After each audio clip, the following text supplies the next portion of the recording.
Ayan, alam nyo ba mga ka-YouTubero, ang dating pangalan ng Los Baños ay Mainit. So bakit nga ba tinawag na Mainit? Dahil ang hot spring na nanggagaling sa Mount Makiling dito dumadaloy papunta sa Laguna de Bay. At itong lupa na ito ay dating pag-aari ng mga Franciscan friars. And nung tumagal, marami ng mga Pilipino ang nangupahan dito para magtanim ng palay, mga sugarcane, and marami na rin ang nanirahan sa bayan ng Mainit. And kalaunan ay gumawa sila ng lugar dito para parang tourist attraction kung saan pwede maligo yung mga tao. Kaya dinayo talaga ito during that time. And mula noon, pinalitan na ito ng Los Baños. So ang Los Baños ay galing sa salitang Espanyol na sa Ingles ay bathing place at sa Tagalog naman ay lugar ng paliguan. At hanggang ngayon ay dinadayo pa rin ito ng mga tao para maligo sa hot spring, especially yung 8-8, di ba? Tapos isa si General Paciano Rizal sa mga nakabili ng lupain dito sa Los Baños. Kaya nagkaroon ng bahay dito si General Paciano Rizal. Kaya mula sa bayan ng Mainit, ito ay naging Los Baños, ang Los Baños, Laguna. Ayan.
Okay, so nagbabalik na tayo dito sa Los Baños, Laguna mga ka-YouTubero. And yung last time na galing na tayo dito, binisita natin ang bahay ni General Paciano Rizal, ang kuya ni Dr.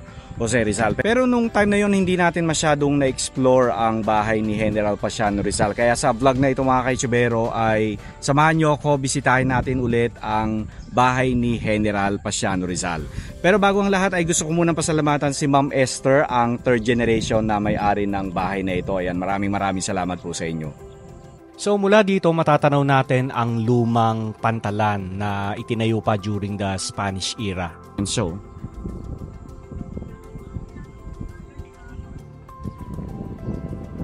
malapit lang yung bahay ni General Paciano Rizal. Ayan, dito lang siya. Ayan, punta tayo doon. Tapos yan naman yung pamahalaang bayan ng Los Baños, Laguna. Ayan, luma na rin siya. So, supposed to be museum daw yan, pero so wala na talaga ito kuya, no? Oh, misa. So bodega na lang siya. Hindi naman actually bodega kasi misa pagka may mga event, may mga ano. Ginagamit naman. Ginagamit pa rin yung okay. Pero ngayon may mga nakatambak lang na gamit. Ngayon, pero hindi siya bodega. Hindi. Okay. Talaga may proposal. Oo, meron. Na, may naka-program na, naka-ano yun. Hindi pa lang nauumpisa. Kasi yung mga ano da talaga. Baka wala pang budget no kuya, no? So I hope na i-repurpose siya. Gawin siyang library museum para sa mga estudyante dito sa Los Baños, ano? Ayan. Sayang eh, oh. Tanyo, oh. Hindi siya ginagamit.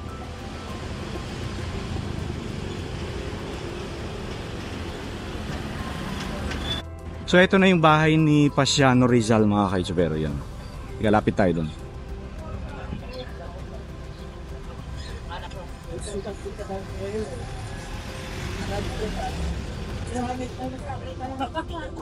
Here. So General Pasiano Rizal. So ulitin ko lang si General Pasiano Rizal ay ang kuya ni Dr. Jose Rizal, ang ating national hero. Meron palang tali na hihilain natin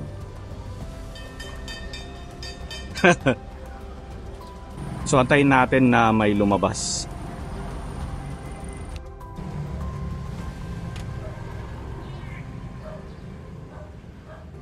Eto na siya mga kaijubero.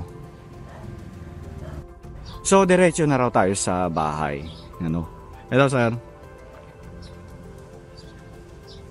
Ayan. So again maraming salamat kay Ma'am Esther, ang third generation na may-ari ng ancestral house na ito. Ayan. So Pasiano Rizal, nakatatandang kapatid ni Jose Rizal, ipinanganak sa Calamba, Laguna noong March 9, 1851. Okay? So I hope nabasa nyo. Bulol-bulol ako magbasa So nagawang ko na ito ng noon at ngayon. Kung gusto nyong malaman yung history about kay General Pasiano Rizal, ilalagay ko na lang yung link ng video dito sa description below para dun sa mga hindi pa nakakapanood. Ayan.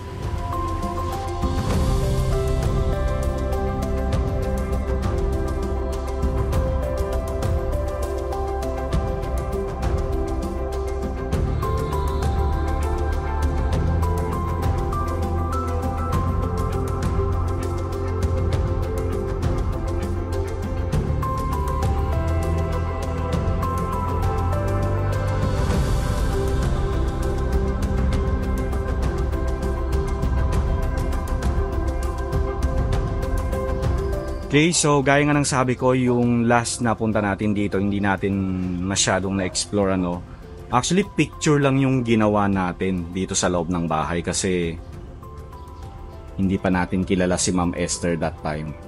Ayan. So magtanggal na lang tayo ng sleeper. So mula rito sa main door nila, makikita natin yung history. Ayan. General Pasiano Rizal House. History ng bahay.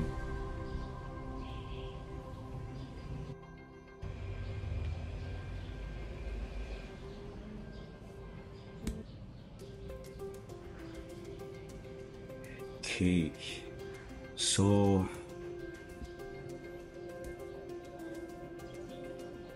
di ba mga kaitsubero, well preserved ang bahay na ito Ayan. Talagang inaalagaan nila.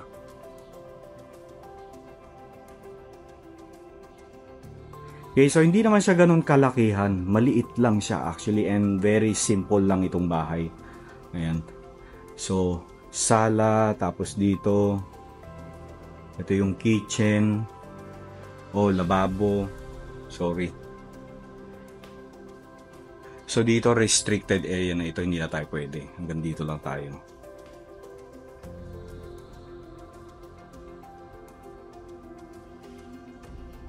Okay, so eto, the pair of shoes worn by General Pasiano Rizal on his interment in 1930 at the North Cemetery, Manila. Diba?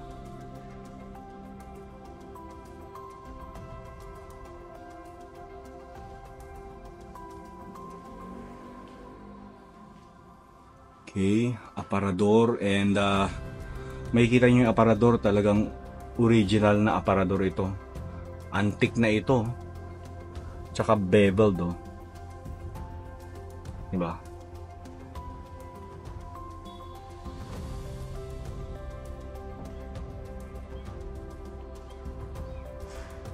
Nakakatawa yung kama Ang liit. Sa panahon kasi natin ngayon, palakihan na ng kama Diba?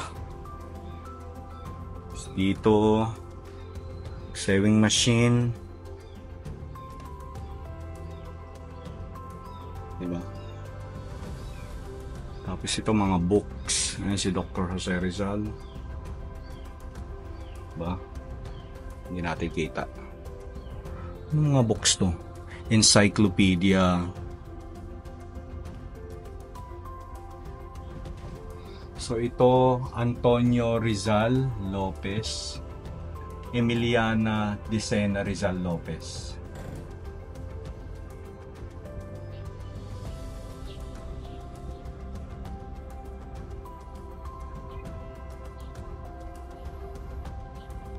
During the remaining decades of Pasiano's life, it was his favorite pastime to sit on his chair, di ba? Habang nagbabasa siya ng Free Press de la Independencia, di ba?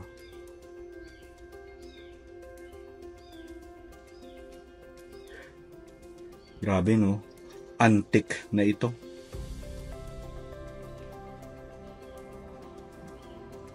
So dito naman tayo.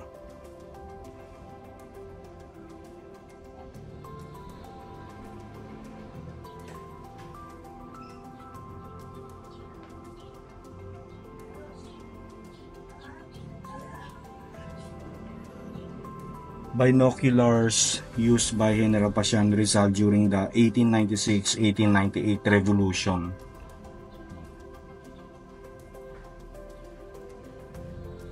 Diba? Antique. So this kitchen table was used in the house of Narcisa Rizal Lopez in Binondo, Manila, where Pasiano and Jose Rizal would visit and have informal meals with the family, di ba? So antique na rin itong table na ito.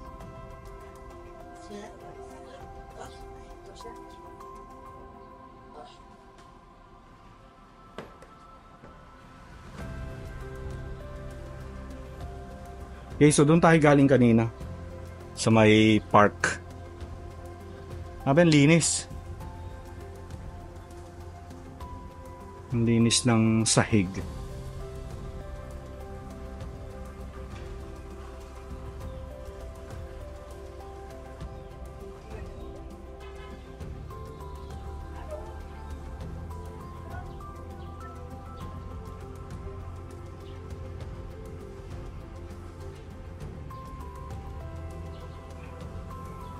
So itong paintings na to, si General Pasiano Rizal, tsaka si National Hero, Dr. Jose Rizal.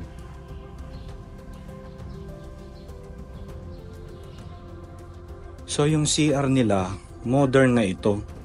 And hindi na siya yung luma. Yan.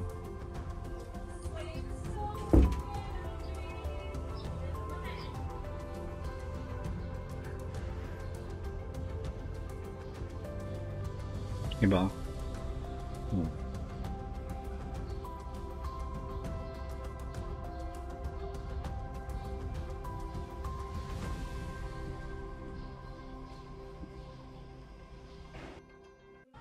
Okay, so dito makikita natin ang nanay at tatay ni General Pasiano Rizal na si Doña Teodora Alonso Rizal at Don Francisco Mercado Rizal.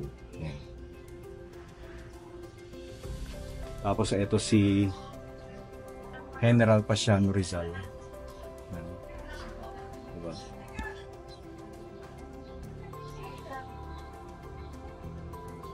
Okay, Antonio Rizal Lopez, and son of Narcisa Rizal and Antonio Lopez, husband of Emiliana Rizal. Tapos ito si Emiliana Rizal. Yan. Ang nag-iisang anak ni General Pasiano Rizal. Tapos si Emiliana Rizal Lopez naman, asawa niya, si Antonio Rizal Lopez. Okay. Ayan o.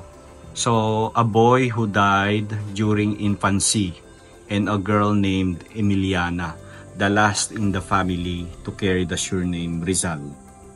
I hope na nababasa nyo, no? Ayan, so ito yung asawa ni Emiliana. Tapos dito, ito naman si Doña Narcisa Rizal Lopez, wife of Antonio Lopez, younger sister of Pasiano Rizal. Ayan.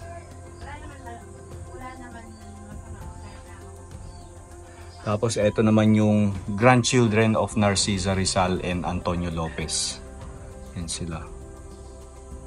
Sorry, hindi ako makapagbukas ng ilaw kasi hindi maganda sa mga ganitong picture.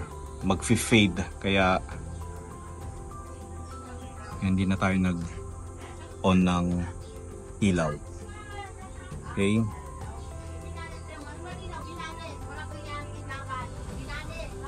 Okay, so ito mga grandchildren ni General Pasiano Rizal. Yan sila. Nakakatawa no kasi talaga nga inaalagaan ng mga naiwang pamilya ni General Pasiano Rizal itong kanilang ancestral house, and talagang wala akong makapang alikabok dito. Ibig sabihin araw-araw talaga silang naglilinis. Ayan. So maraming salamat ulit kay Ma'am Esther. Ayan, maraming salamat kasi inalaw nyo ako na muling mabisita ang inyong ancestral house. Ayan. Ang aking mahiwagang tsinelas. Okay, so dito muna tayo sa... may swimming pool pala ito. Pero feeling ko ito bago na ito. Ayan o. Oo nga, swimming pool ito. Ayan.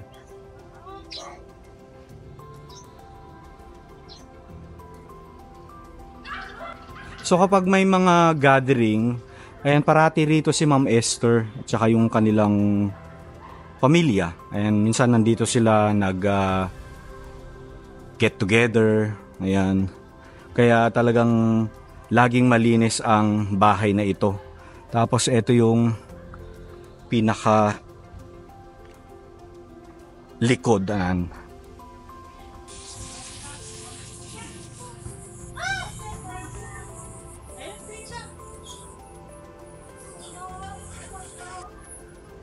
Okay, halika na.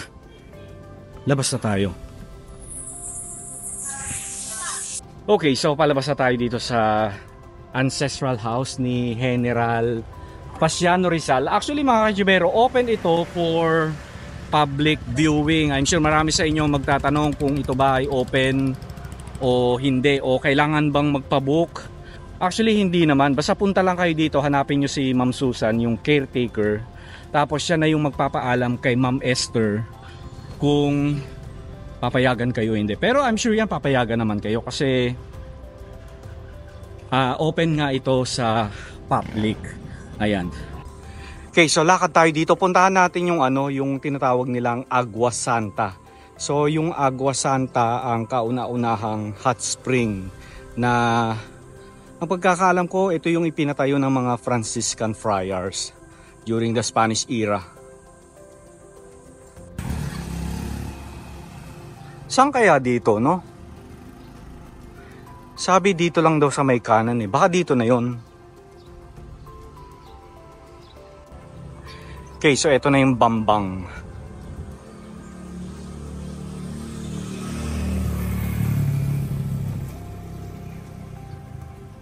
So diretso lang daw tayo. Okay, so ito na yung Agua Santa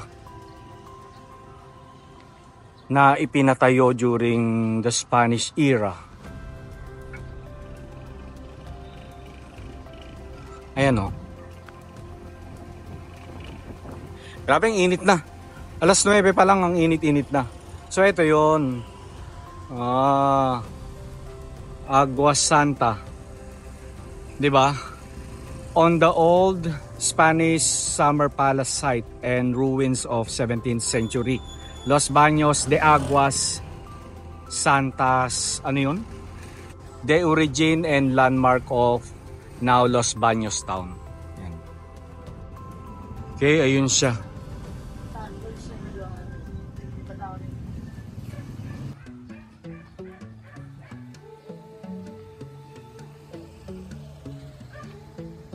So ito yung pantalan na tinatawag, kung saan makikita natin yung pantalan.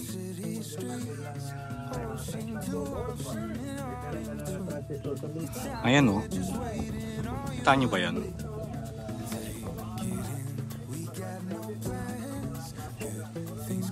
Oh.